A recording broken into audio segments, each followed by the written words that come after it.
BRT প্রকল্পটা যারা নিয়েছিল তারা একটা ত্রুটিযুক্ত প্রকল্প নিয়েছিল। এই প্রকল্পটি বাস চলাচল বান্ধব ছিল না, ত্রুটিযুক্ত প্রকল্প ছিল। ইতিমধ্যে প্রকল্পে 2800 কোটি টাকা ব্যয় হয়েছে। দুই ধরনের মতামত আছে। আরো 5 থেকে 600 কোটি টাকা ব্যয় করলে এই প্রকল্পটি বাস্তবায়ন করে সুফল পাওয়া যাবে, এক মন্তব্য।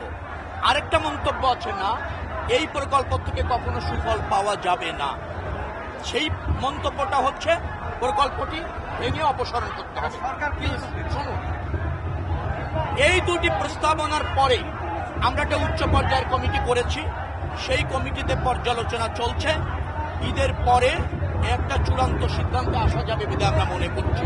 তবে আমার কাছে মনে হয়েছে যদি আমরা রেইনবো অ্যাক্রোপ্লাস্টে অ্যাক্রিলিক এমালশন থাকায় মুছে ফেলা যায় যে কোনো দাগ সহজেই। Rainbow paints, colour of joy. আরো 500-600 কোটি টাকা খরচ করে এই প্রকল্পটি চালু করতে পারি, তাহলে আমার মনে হয়েছে প্রকল্পটি উচ্ছেদ করার চেয়ে আরো বেশি কাজে লাগানো সম্ভব হতে পারে।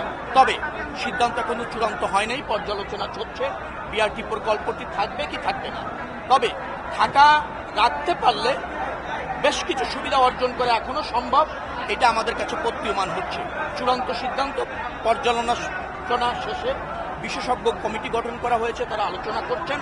যেটা যুক্তিযুক্ত, যেটা জনবান্ধব, যেটা প্রতি মানুষের উপকার হয়, যেটা যোগাযোগ ব্যবস্থাপনাকে ত্বরান্বিত করে, সমৃদ্ধ করে, সেই প্রকল্প আমরা